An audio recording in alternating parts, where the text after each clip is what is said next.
Hello guys, this is Mami Helen, ang inyong kapusa. Yan po, pinasok ko muna sila dito sa loob. Kasi po, umuulan sa labas. What? Yan. Yung isa talagang ito, si Jack, na maliit ay makulit. Yan. Wala silang alam gawin kundi ganyan, magkulitan, maglaro. Hindi naman po mahirap alagaan yung mga pusa, lalo na pagka ganyan lang, nasa loob lang. Wala lang, makukulit lang sila, naglalaro sila sa isa't isa. Pero bukod dun, wala naman po, hindi naman po sila alagain. At nag-enjoy naman po kapag pinapanood ko sila katulad nun.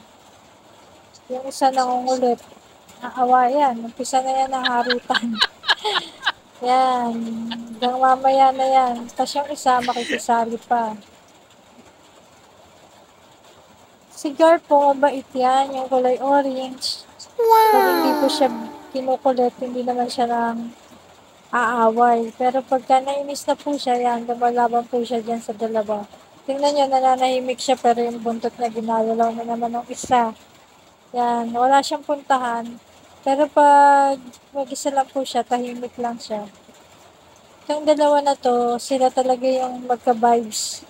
Mamaya pag yung dalawa na yung nag-away, walang katapusan na.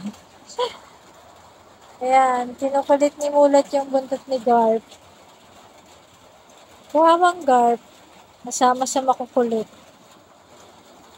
Ayan po, habang umuulan, dyan muna sila sa loob. Naglalaro lang naman sila. Na-enjoy ko rin manood sa kanila. Ayan ay isa. Nagtutulungan nila si Garp eh. Oh, sila ng dalawa mag-aaway niyan mamaya. Yan po. Patuloy lang po tayo mag-alaga ng mga hayop para makatulong tayo sa kanila.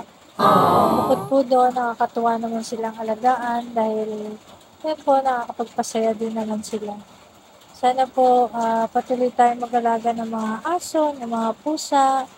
Kung gusto nyo, kung anong gusto nyong hayop. Pwede rin leon, buhaya, elepante. Depende po sa gusto nyo.